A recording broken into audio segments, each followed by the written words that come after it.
Hi, and welcome to the next in the series of the Captain's Table's Fireside Chats. I'm delighted today to be joined by Mark Hardy, Head of Sustainability, and Harsh Bhave, Head of Fleet for Pacific Basin.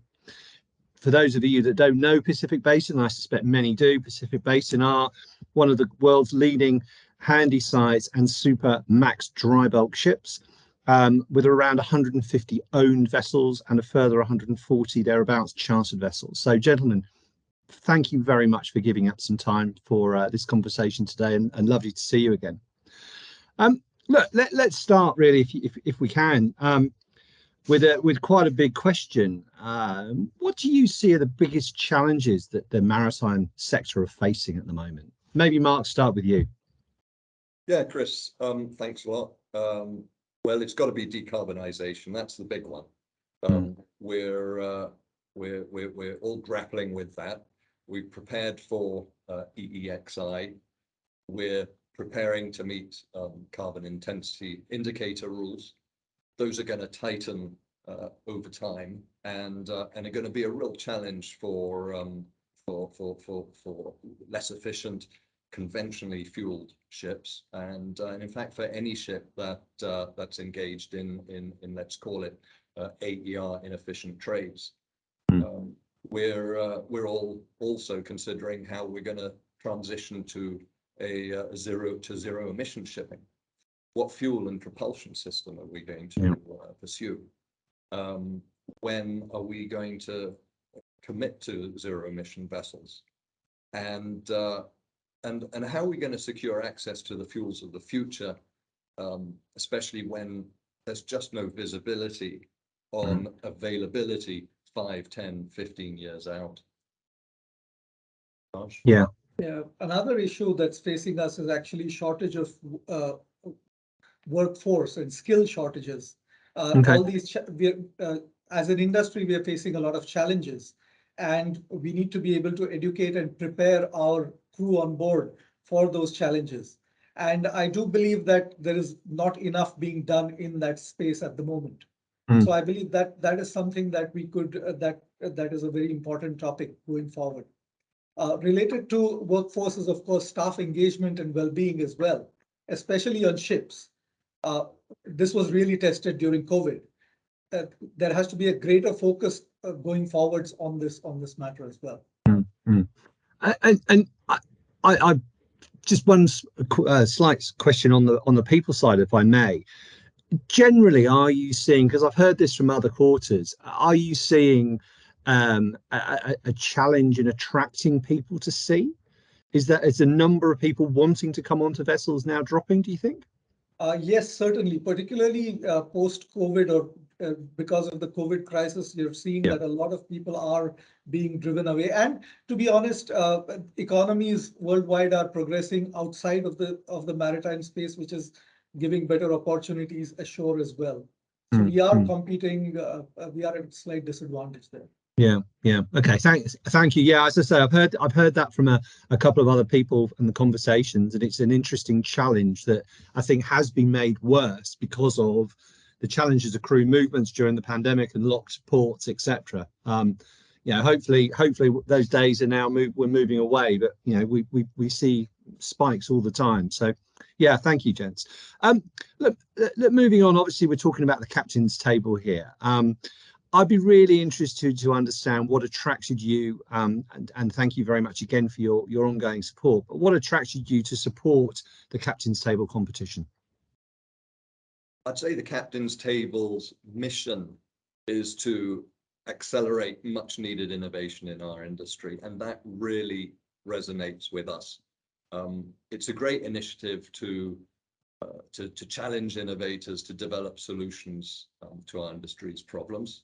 And in return, to help arm the most promising contenders, potential solution providers, with access to mentorship and business support, and potential customers, so that they've got a better chance of success. Brilliant, thank you. Harsh, any thoughts from you? Yes, actually, the shipping industry is relatively very small, and the way it is, it doesn't attract the large technology companies to, to this industry. So giving such a support to innovators in order to innovate for the shipping industry, in my views, is very important. We love seeing the great ideas that are out there and that people come up with. And sometimes you go and see the actual product which is being finally marketed, and that's very encouraging too. Excellent. Somebody said to me last week that and we were talking about the captain's table and then shipping more generally, and they said, it's a very old industry, probably one of the oldest industries, if not the oldest trade industry, but it's still very narrow focused in terms of its ability to innovate and create ideas that are going to make a real change. So it's great to hear those words. Thank you. Chris, I'd add that we like very much also that the captain's table is hosted in our backyard here in Hong Kong, and that it brings really worthy competitors from all around the world. And you'll be pleased to know that all being well, and we're crossing things, but all being well, we will be back in Hong Kong for the finals in January. So we are excited to be coming back, obviously having had 2 years away and doing this virtually. So yeah, brilliant. I guess the next natural question then is, we've heard your view on what some of the challenges are. We've talked about obviously the benefits of the captain's table. What are you looking for from innovators, as whether it's the finalists or innovations more generally? We're looking for practical, cost-effective solutions to real-life challenges in our industry. Right now, that means fuel efficiency and decarbonization, but it could equally be safety and well-being related, which are also priorities for us. We think that that digitalization and comprehensive, reliable data have a huge part to play in the solutions that we need. And so does collaboration, which is something we're not accustomed to, especially in the highly fragmented dry bulk sector that we operate in. Yeah, great. And Harsh, sorry, Harsh, please. Yeah, well, new and innovative products do come to the market every now and then. And there's a lot of excitement around them, but the benefits are sometimes not fully realized. After a while, it becomes difficult to be using these products, and it just becomes a chore. So we challenge innovators to make products that offer compelling benefit. Another factor actually is that while shipping has changed a lot is still the same. And there's a lot of inertia, so it's not easy to get people to adopt new products, and so it has to have a compelling benefit, and it has to be easy to use in the long run. Particularly, there are many products out there or ideas out there for the fuel efficiency and decarbonization space, and so if there is somebody who's offering innovation in that, it has to have a real differentiator.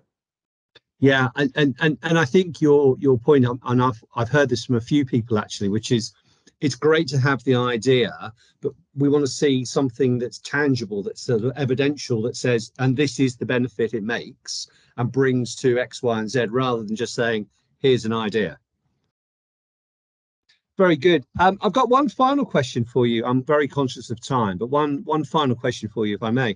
So without all that in mind, what words of advice would you give to innovators looking to either break into and or to continue to support the growth of the maritime sector into the future? I'd say start by following the maritime press for an understanding of what's topical. Get onto the mailing lists of industry news outlets and classification societies. They're great for material on decarbonization right now, for example. And the best thing then really is to sit with ship owners, operators, technical managers, crewing managers, and others in the industry to truly understand the challenges of the day. Innovators might come from such businesses themselves. They might combine their shipping specific experience with another skill set, with another hobby or vocation. They can partner with friends of different and complementing talents to create the ideal team to identify and understand and fix a problem. Thank you. Yeah. Basically the same thing, learn about the industry, understand the problems that are being faced and what sort of solutions their clients would be interested in adopting or would be able to go for. Understand that different sectors of the industry might have different requirements. What applies to a cruise line will not apply to a bulk carrier company, for instance. Yeah. Yeah. So understand the customer, basically. Very important. I totally agree with that. Excellent. Gentlemen, look, we are almost out of time, but just any final words or thoughts as we head towards the finals for this year?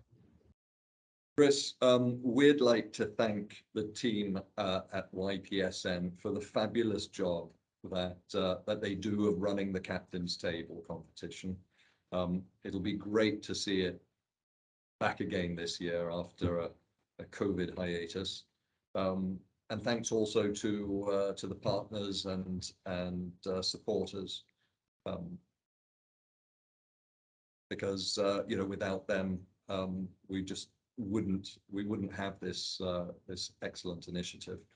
And finally, good luck to all Captain's Table competitors this year. Thank you very much. Mark, Harsh, thank you again very much for your time. It's great to see you. I'm clearly very excited not only to be in Hong Kong for the finals in January, but to meet you in person. And I look forward to doing that. And apart from that, thanks, take care and keep well. Thank you. Thank you, Chris.